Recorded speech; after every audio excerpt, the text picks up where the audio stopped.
नमस्कार। India debate में आप सबका स्वागत है। मैं हूं आशुतोष पाठक।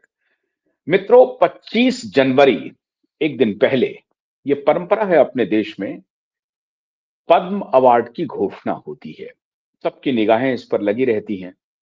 हर साल 25 जनवरी को पद्म अवार्ड की घोषणा होती है और इसकी एक प्रक्रिया है। प्रक्रिया के बारे में आप सबको मालूम होगा कि अगस्त मई से ये प्रक्रिया शुरू होती है और 1 सितंबर को ये प्रक्रिया बंद हो जाती है।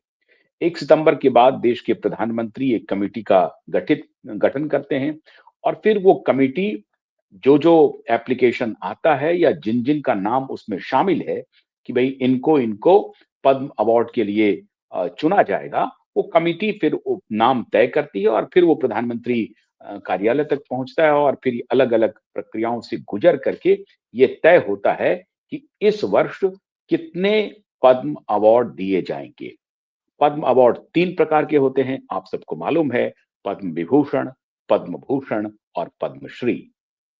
और अवार्ड की श्रेणी में ये नागरिक सम्मान है और नागरिक सम्मान की श्रेणी में आपको मालूम होगा कि भारत रत्न देश का सबसे सबसे बड़ा सम्मान है, नागरिक सम्मान है। प्रथम पायदान पर अगर आप सम्मानों की श्रेणी को आंकेंगे तो उसमें भारत रत्न पहले पायदान पर, दूसरे पायदान पर पद्म विभूषण, तीसरे पायदान पे पद्म भूषण और चौथे पायदान पे पद्मश्री का अवार्ड आता है। तो कल पद्म विभूषण, पद्म भूषण और पद्मश्री की घोषणा हुई है। पद्म विभूषण 6 लोगों को पद्म विभूषण से सम्मानित किया गया है। उसी प्रकार से 19-20 लोगों को, 13-14 लोगों को पद्म भूषण से और पद्मश्री अवार्ड की संख्या थोड़ी अधिक है। टोटल 130 या 131 अवार्ड की घोषणा हुई है। वो इमैटेरियल है। महत्वपूर्ण मैं आज क्यों इस अवार्ड की चर्चा कर रहा हूं और अवार्ड की राजनीति कितनी गंदी है, भारत में कितनी गंदी हुई है, उस पर चर्चा बहुत जरूरी हो गया है। कल पद्म विभूषण अवार्ड में भारत के जाने माने अभिनेता जो अब हमारे बीच नहीं हैं, धर्मेंद्र जी, उनको पद्म विभूषण अवार्ड से नवाजा गया है। और जैसे ही पद्म विभूषण अवार्ड की घोषणा हुई और उसमें अभिनेता धर्मेंद्र का नाम आया, तो उनकी दूसरी पत्नी, सिने स्टार और भारतीय जनता पार्टी के सांसद हेमा मालिनी ने अपनी प्रतिक्रिया दी, संतोष जताया, शुक्रिया व्यक्त किया, सरकार का आभार प्रकट किया। लेकिन साथ ही साथ उन्होंने कहा कि अगर ये सम्मान कुछ दिन पहले आ जाता तो बहुत अच्छा रहता।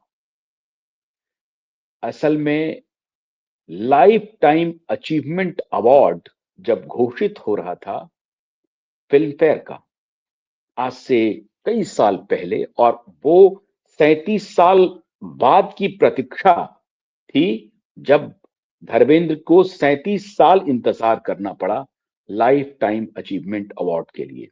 और वो दिया था उस वक्त बॉलीवुड के जाने माने एक्टर, एक्टिंग के किंग कहे जाने वाले बादशाह दिलीप कुमार के हाथों उनको अवार्ड मिला था और फिल्म फेयर ने अवार्ड उन्हें दिया था, धर्मेंद्र को। उस दौरान उसकी कंपेयरिंग आजकल के जो बादशाह हैं, शाहरुख खान, वो कंपेयरिंग कर रहे थे और उस वक्त धर्मेंद्र ने फिल्म फेयर का काफी जिक्र किया था कि उनकी जिंदगी में फिल्म फेयर की क्या भूमिका है, फिल्म फेयर मैगजीन की क्या भूमिका है, कैसे फिल्म फेयर के कटिंग्स को काट काट करके, देख देख करके वो एस्पायर करते थे, वो ड्रीम करते थे कि एक दिन मेरी भी कटिंग इस फिल्म फेयर मैगजीन से कोई निकालेगा और कोई मेरी भी तस्वीर इस फिल्म फेयर मैगजीन में देखेगा। यही उनका एस्पिरेशन था और इस बात का उन्होंने जिक्र किया कि कैसे हम फिल्म फेयर मैगजीन के दीवाने हुआ करते थे और आज मैं उसी फिल्म फेयर का लाइफ टाइम अचीवमेंट अवार्ड ले रहा हूं और अपने ड्रीम स्टार के हाथों ले रहा हूं, जो मैं हमेशा ये कहता था कि मेरे भाई मुंबई में रहते हैं, मुझे उन तक पहुंचना है। और जब वो दिलीप कुमार से मिले तो दिलीप साहब ने उनको जो प्यार दिया, इसका वो जिक्र कर रहे थे फिल्म फेयर अवार्ड के मौके पर। उसको आज वर्षों हो गए हैं, 37 साल बाद धर्मेंद्र को वो अवार्ड मिला था, उसका वो जिक्र कर रहे थे। कैसे उनका रिश्ता दिलीप कुमार साहब से था और कैसे फिल्म फेयर से उनका रिश्ता बना।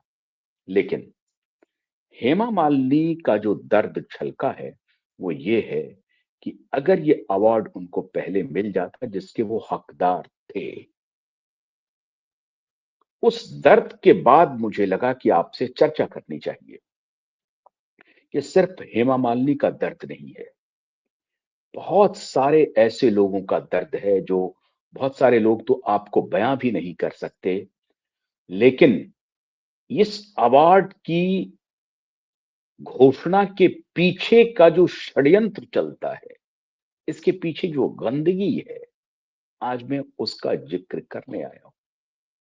अच्छा हुआ कि गणतंत्र दिवस के मौके पर मैं ये जिक्र कर रहा हूं, ताकि हमारे देश की जनता को इस बात का एहसास हो कि गणतंत्र वाकई में गणों के हाथ में है या नहीं है। ये तंत्र तो कुछ लोगों ने कब्जा किया हुआ है। फिफ्थ डॉन समझते हैं भारत को अपना, अपनी प्राइवेट प्रॉपर्टी प्रॉपर्टी बना करके रखा हुआ है कुछ लोगों ने भारत को। और आज मैं आपको उसका उदाहरण दे रहा हूं। फिल्म से शुरुआत करता हूं, लेकिन जब अवार्ड का जिक्र होगा तो भारत रत्न का भी जिक्र होगा। और अवार्ड के ऊपर आज अगर हेमा मालिनी का दर्द छलका है कि काश ये अवार्ड पहले आ जाता, कोई व्यक्ति जिंदा रहे और उसको अगर कोई सरकार सम्मान दे, और वो भी second largest, second biggest civilian award दे, तो सोचिए उनकी खुशी का क्या ठिकाना होगा। मुझे याद आ रहा है कि जब वो 37 वर्ष तक इंतजार किए उस फिल्म फेयर अवार्ड के शो में, वो कह रहे थे कि मैं बार बार, हर बार मैं थ्री पीस सिलवाता था, सूट सिलवाता था कि इस बार शायद मुझे कुछ ना कुछ अवार्ड मिलेगा। लेकिन फिल्म फेयर से मुझे कोई अवार्ड नहीं मिलता था, कुछ नहीं मिलता था। तो इतने वर्षों तक हमने तो सूट सिलवाए, लेकिन जब मुझे कोई अवार्ड नहीं मिला तो मैंने सूट सिलवाना बंद कर दिया। ये उस वक्त उनका दर्द था। आज से 20-25 वर्ष पहले की बात है। उस वक्त उनका ये दर्द छलका था जब उनको life time award, achievement award मिला, और वो भी दिलीप साहब के हाथों मिला।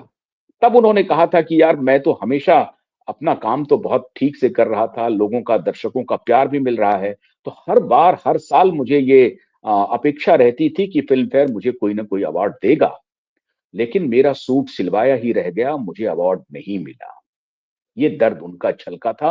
और आज उनकी पत्नी का दर्द छलका है कि काश वो जिंदा होते और उनको पद्म विभूषण मिलता, तो शायद उनको उनके जीवन काल में ही सम्मान मिलता। मैं क्यों कह रहा हूं ऐसा? ऐसा इसलिए कह रहा हूं कि भारत में अवार्ड के नाम पर जो जो शर्मसार किया है कुछ लोगों ने, उसका नाम आज गणतंत्र दिवस के दिन बताना बहुत जरूरी है। हम सबको शर्मिंदा होना चाहिए।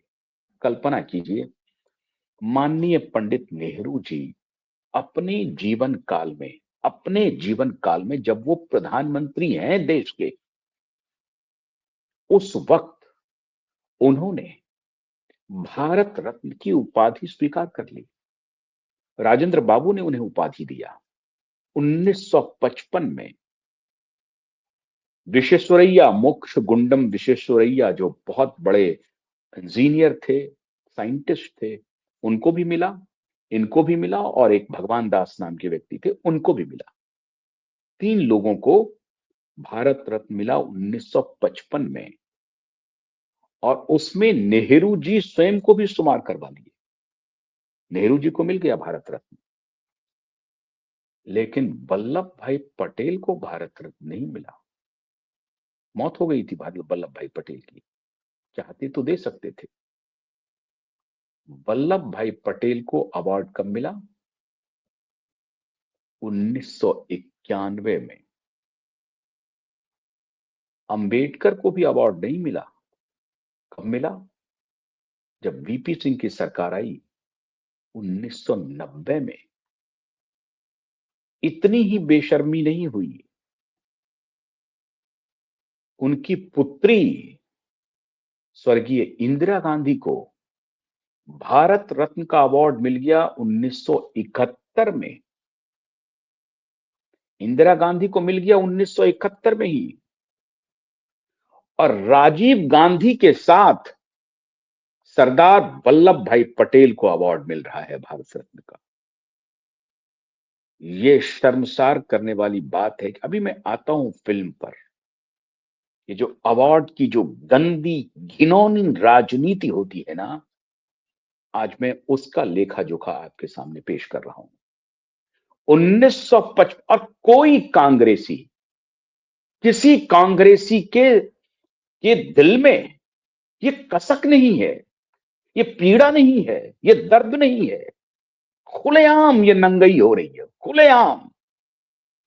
प्राइवेट प्रॉपर्टी इस देश को बना लिया एक परिवार ने, और आज मैं मजबूरन ये बात कह रहा हूं, और ये फैक्ट है, ये सच्चाई है जो आपके सामने रख रहा हूं। एक व्यक्ति स्वयं जिंदा है, प्रधानमंत्री है, और अपने नाम से भारत रत्न बना लिया। पटेल गुजर गए हैं, उनसे बड़े हैं, उनका कंट्रीब्यूशन देश कभी उनके ऋण से उर्ण नहीं हो सकता। सरदार वल्लभ भाई पटेल के ऋण से आज उनको सम्मान मिल रहा है। आज दुनिया की सबसे ऊंची प्रतिमा सरदार वल्लभ भाई पटेल के नाम से है, दुनिया की सबसे ऊंची प्रतिमा। लेकिन सरदार वल्लभ भाई पटेल को 1951 तक कांग्रेस की बेहूदगी देखिए, उस सत्ता की बेहूदगी देखिए, सत्ता की नंगई देखिए। इतने बड़े नेता जिसकी वजह से आज हम हैं सुरक्षित, जिसकी वजह से भारत भारत है, तो वो थे सरदार वल्लभ भाई पटेल। लेकिन सरदार वल्लभ भाई पटेल को 55 में नहीं मिला, कोई बात नहीं, 56 में दे देते, 60 में दे देते, 70 में दे देते, 80 में दे देते। 91 ये है कांग्रेस पार्टी, और इस कांग्रेस पार्टी को एक बार अपने गिरेबान में झांक करके देखना चाहिए। कांग्रेस पार्टी का गिरेबान और दिखाऊं क्या? अभी दिखाता हूं, अभी दिखाता हूं। इंदिरा गांधी 1971 में भारत रत्न पा गई।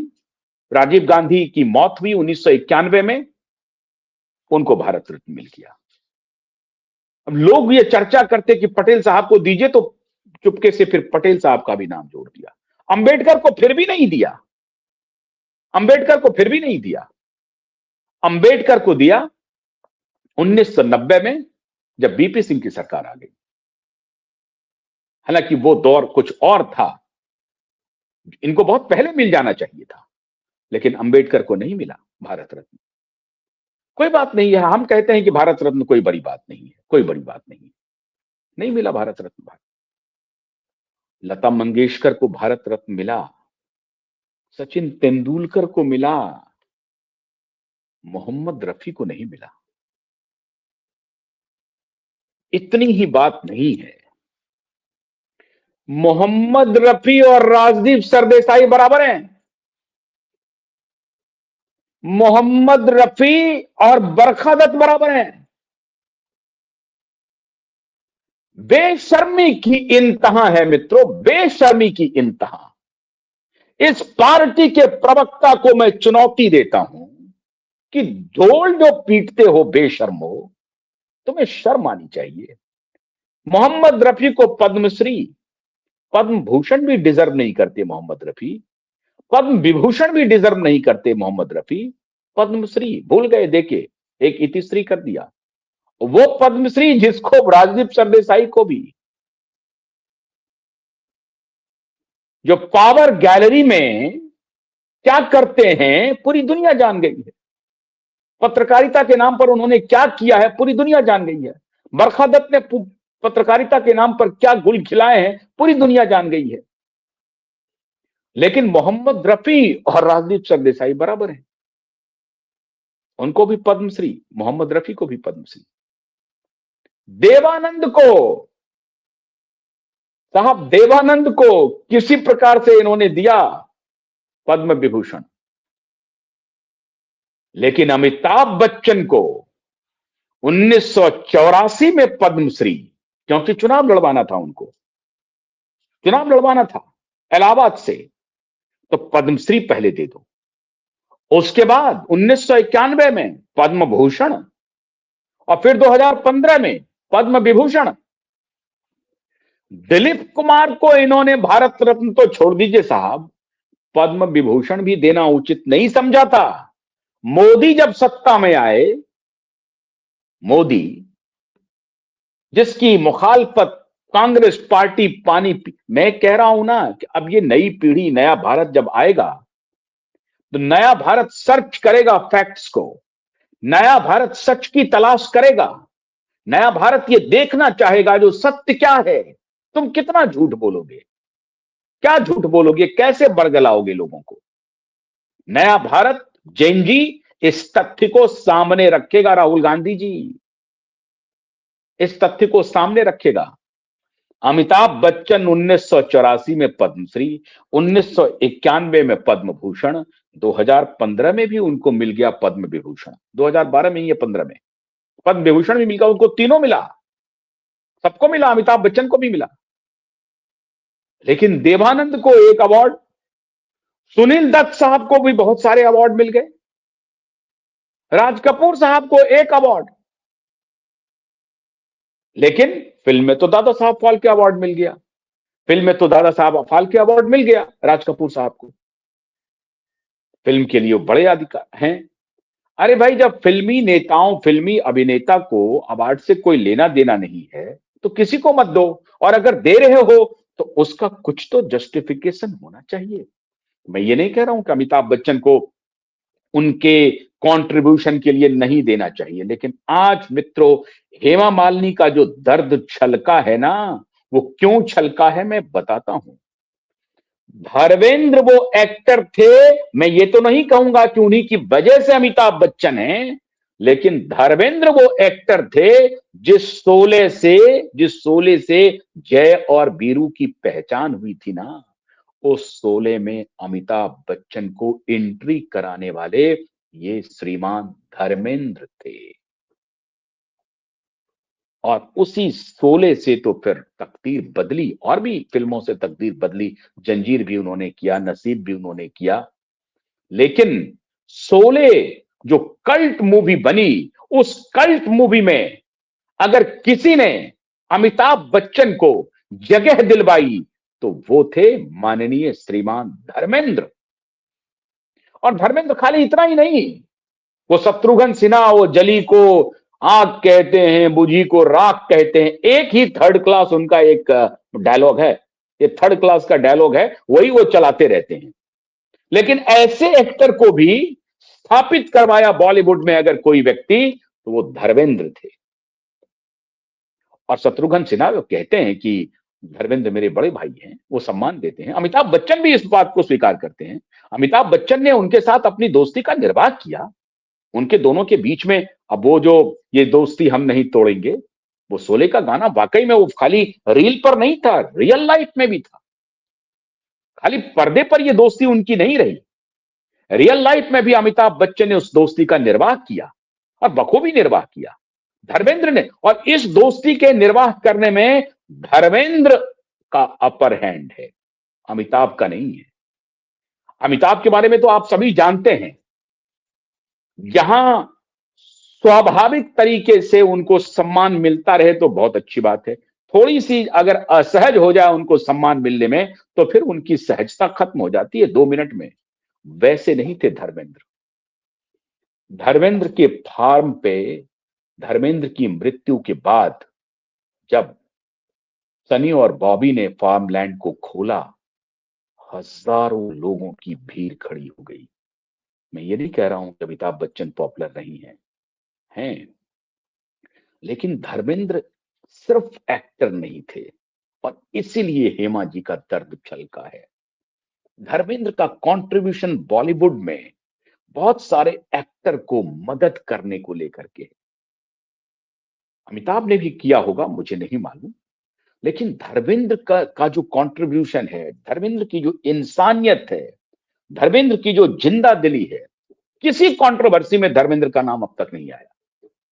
एक कंट्रोवर्सी था वो कि वो चुनाव जहां से लड़े थे, वहां से एक कंट्रोवर्सी था कि वहां वो नहीं जा पाते हैं, समय नहीं दे पाते हैं। बस वो एक कंट्रोवर्सी को आप हटा दें तो धर्मेंद्र का अपने फिल्मी करियर में इस तरह का कोई कंट्रोवर्सी नहीं है कि बदतमीज है, बदमिजाज है, उनको सलाहियत नहीं है, वो लोगों से कैसे बात करें ये मालूम नहीं है, ऐसा नहीं है। धर्मेंद्र एक बेहद नेक दिल इंसान है, बेहद नेक दिल इंसान। और इसीलिए हेमा का दर्द छलका है। ये अवार्ड अगर उन्हें पहले मिलता तो बहुत खुश होते धर्मेंद्र, लेकिन मिलता कैसे? अवार्ड पर तो इनको, ये बात सही है, माननीय मोदी जी को भी ख्याल नहीं आया, मोदी जी को भी ख्याल नहीं आया। असल में होता यह है कि मई से लेकर के सितंबर के बीच में आप सेल्फ नॉमिनेशन भी कर सकते हैं। तो जो व्यक्ति सेल्फ नॉमिनेशन नहीं कर रहा है, ये तो भारतीय जनता पार्टी की सरकार ये है कि कई बार ये देखती है कि हमने क्या दिया, किसको दिया, तो सांसद हमने बना दिया, तो यही आपके ऊपर उपकार है। अब जब आप मरेंगे तो मरने के बाद देखेंगे आपको कुछ अवार्ड दे देंगे। खैर कोई बात नहीं है, लेकिन सम्मान दिया है भारतीय जनता पार्टी ने, देर से ही दिया है, लेकिन कम से कम भारतीय जनता पार्टी ने सम्मान तो दिया, बहुत सम्मान दिया है, इसमें कोई शक नहीं है। यह कहना कि बीजेपी ने सम्मान नहीं दिया, ये गलत होगा, ये ठीक नहीं होगा। भारतीय जनता पार्टी ने सम्मान दिया, उनको सांसद भी बनाया, उनकी पत्नी को भी सांसद बनाया, उनके बेटे को भी सांसद बनाया। तो जितना सम्मान हो सकता है भारतीय जनता पार्टी ने दिया, और वो भी उसी प्रकार से रेसिप्रोकेट कर रहा है, वो परिवार कर रहा है रेसिप्रोकेट। लेकिन जो दर्द निकला है हेमा के दिल से, वो दर्द सिर्फ इसी बात का द्योतक है कि धर्मेंद्र तो बहुत नेक दिल इंसान थे। देवानंद साहब को नहीं मिला, राज कपूर साहब को नहीं मिला, सुनील दत्त साहब को मिला। शोमैन, बेहतरीन डायरेक्टर, बेहतरीन एक्टर, और फिल्म में कल्ट फिल्में होती क्या है, एक दो फिल्म बना करके। मैं गुरुदत्त की बात कर रहा हूं, लीजेंडरी गुरुदत्त, कुछ नहीं मिला उनको। कुछ भी नहीं मिला, छोटा मोटा कुछ अपना सम्मान नहीं मिला। गुरुदत्त जैसे एक्टर को कुछ नहीं मिला। अमिताभ बच्चन को तो 1984 में ही मिल गया, गुरुदत्त को नहीं मिला। ये कौन, ये तो बंदर बांटे रेवड़ी का हिसाब किताब है। ये रेवड़ी सरकार बांटती रही अभी तक, अपने अपने लोगों को खुश करो। इस बार हालांकि आर माधवन को भी मिला है, मामूती को भी मिला है, रेखा को भी मिला है, लेकिन कांग्रेस की सरकारों ने क्या किया, किनके साथ न्याय किया? अपने लोगों को उपकृत करो। राजदीप सरदेसाई को इसलिए दे दो क्योंकि कुछ तो किया, गोधरा कांड के बाद डिमिनिश करने की पूरी पत्रकारिता तो की, कि मोदी को मर्डरर दिखाओ, मोदी को हत्यारा दिखाओ। मोदी हत्यारा है, मोदी माफी मांगे, इसके लिए जो आजमाइश कर दी बरखा दत्त और राजदीप सरदेसाई ने। अवार्ड दे दो, अवार्ड दे दो। कैश फॉर वोट का स्टिंग किया, दलाली कर ली, वीडियो छुपा लिया, हाइड कर लिया, पद्मश्री दे दो। यह है इस देश में अवार्ड का व्यवहार। क्यों? क्योंकि हम कैश फॉर वोट का जो स्टिंग है वो चलाना चाहिए था, नहीं चला, डील हो गई। तो डील के बदले में तो कुछ डील होगी ना। ये डील होगी कि आपको पद्मश्री मिल गया, और फिर कुछ दिन के बाद पत्नी को राज्यसभा भिजवा दिया। ये चल रहा है अवार्ड का। इसीलिए यहां पर जब मन मुताबिक बात नहीं होती है तो अवार्ड वापसी गैंग तैयार हो जाता है भारत में। बड़े बड़े पेंटर हैं, 25-30 वर्षों से कुंडली मार करके लुटियन जोन के बंगले पर विराजमान थे। कहा कि बंगला खाली कीजिए, कि नहीं आप तो बहुत महान पेंटर हैं, तो पेंटिंग के लिए मैंने आपको दे दिया है। और उनका काम क्या होता था, पेंटिंग वेंटिंग तो अब एक आध दो कभी बनाया होगा, लेकिन वो बंगला ले लिया, कब्जा कर लिया। वहां से लुटियन जोन का एक क्लब है, इंडिया इंटरनेशनल सेंटर, वहां बैठे, शाम को पैग पिया, फिर निकल लिए। क्यों साहब, हम तो बड़े पेंटर हैं। मकबूल फिदा हुसैन को नहीं मिला यहां पे, और बड़े बड़े, बहुत उनसे बड़े बड़े नामचीन पेंटर हैं, उनको कुछ नहीं मिल रहा है। अरे मिलना है कुछ दे दीजिए, एक छोटा मोटा बंगला दीजिए। लुटियन जोन का 5-6 कैटेगरी का बंगला मिल रहा है एकड़ में, वो चाहिए उनको। तो जब कुठारा घात हुआ, तो जब बंगला खाली करवाया गया, तो अवार्ड वापसी गैंग तैयार हो गया। तो इनकी धूर्तता बहुत लंबे समय से जारी थी। खैर, इतने बड़े बड़े एक्टर को तो नहीं मिला अवार्ड, लेकिन जिनको जिनको इनको जो इनके स्कीम ऑफिस में फिट होते थे, उनको अवार्ड मिल जाता था। और ये आज खाली पद्म अवार्ड के मामले में नहीं है, ये भारत रत्न के मामले में है। और ये सारे दृष्टांत है। पटेल को मिलता है 91 में, अंबेडकर को मिलता है 90 में, इंदिरा को मिल जाता है 71 में।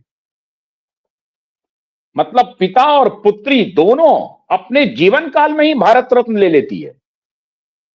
रफी साहब को, इतने बड़े गायक, पद्मश्री मिल जाता है।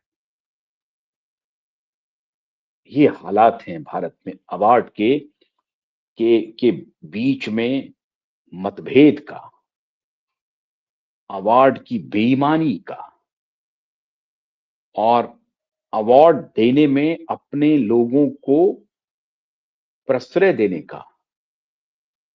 ये जो सिलसिला है मित्रों, ये रुकना चाहिए।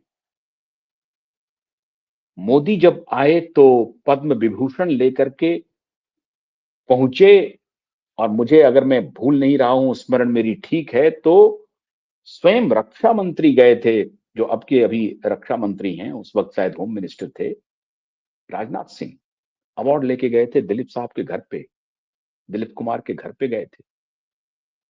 मोदी ने कोई विभेद नहीं किया, कोई विभेद नहीं किया। मोदी ने उन्हें भी अवार्ड दिया। उनको ये नहीं लगा कि दिलीप साहब यूसुफ खान हैं और ये हैं, उन्होंने कोई विभेद नहीं किया, दिलीप कुमार को दिया। लेकिन दिलीप कुमार से बात बनती नहीं होगी तो नहीं मिला, क्योंकि वहां तो है कि चाकरी जिसने नहीं किया उस दरबार में आकर के, गांधी के दरवाजे पर जिसने मस्तक नहीं रगड़ा, उसे कैसे मिलेगा अवार्ड? तो गांधी के दरवाजे पर आकर के मस्तक रगड़ो तो मिल जाएगा अवार्ड। हो सकता है कि यूनिस खान साहब, दिलीप कुमार साहब नहीं आए होंगे, इसलिए अवार्ड नहीं मिला। लेकिन मोदी ने ऐसा नहीं किया। मोदी के आने के बाद कम से कम अवार्ड अब स्ट्रीमलाइन, आपने देखा होगा बहुत सारे अवार्ड में आप देखते होंगे कि गरीब महिलाएं जा रही हैं, गरीब पुरुष जा रहे हैं, बहुत सारे का नाम लेना अभी ये नहीं है, एक से एक तस्वीरें वायरल हो रही हैं। लेकिन देर से आया, दुरुस्त आया, धर्मेंद्र को सम्मान मिला। लेकिन हेमा ने जो अपने दर्द को बयान किया है, वो सिर्फ हेमा का नहीं है, ऐसे सैकड़ों, हजारों, लाखों लोगों की पीड़ा है, जो अपने अपने आइकॉन्स को सम्मानित होते हुए देखना चाहते हैं। हम उम्मीद करते हैं कि भारत सरकार आने वाले दिनों में इस बात का ख्याल रखेगी, और कम से कम अब भेदभाव अवार्ड के डिस्ट्रीब्यूशन में नहीं होगा, और आगे से जो डिजर्विंग कैंडिडेट हैं, उन्हें जरूर से जरूर अवार्ड मिलेगा। तो आप भी नजर बनाए रखिए। आप सबको गणतंत्र दिवस की एक बार फिर से शुभकामनाएं, और हमें उम्मीद है कि हेमा मालिनी जी ने जो आभार प्रकट किया है सरकार के प्रति, वो ठीक आभार प्रकट किया है। बहुत बहुत शुक्रिया।